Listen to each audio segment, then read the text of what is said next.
ఆదాముకు అంతకుముందు వరకు భయం లేదు.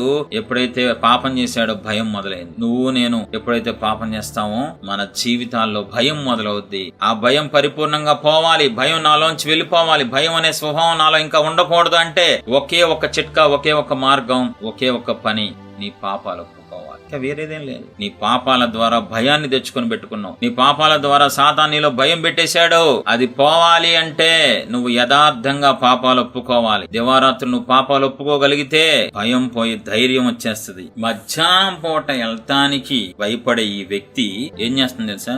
ఊరిలోకి వెళ్ళిపోయిందంట. 28వ వచనం, ఆ స్త్రీ తన కుండ విడిచిపెట్టి ఊరిలోనికి వెళ్లి, మీరు వచ్చి నేను చేసినవన్నీ నాతో చెప్పిన మనుష్యుని చూడుడి.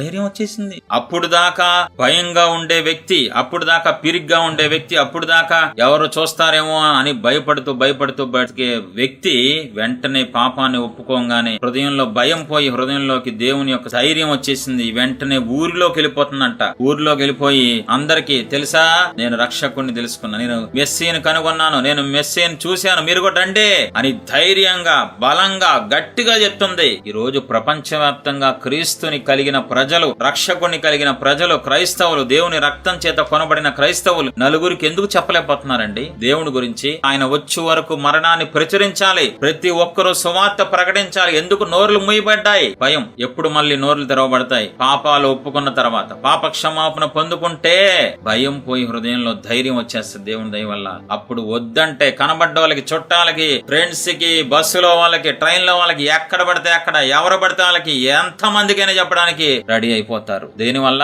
భయం పోవటం వల్ల, ధైర్యం రావటం వల్ల. ఈ సమరయ స్త్రీ అప్పటి వరకు భయపడే మనిషి, అప్పటి వరకు భయంతో ఉన్న మనిషి, అప్పటి వరకు భయం చేత ఏలబడుతున్న మనిషి ఎప్పుడైతే తన పాపాన్ని ఒప్పుకుందో, ఎప్పుడైతే పాపాన్ని బయట పెట్టిందో యథార్థంగా భయం పోయింది. లోపల ఉన్న ధైర్యం వచ్చేసింది దేవుని సహాయం చేత. ఎందుకంటే పాపాన్ని ఒప్పించేది దేవుడు కాబట్టి భయం అనే స్వభావాన్ని నుంచి విడుదలిచ్చేసి ధైర్యం అనే స్వభావం కొత్తగా దేవుడు ప్రవేశపెడతారు మనుషుల్లో.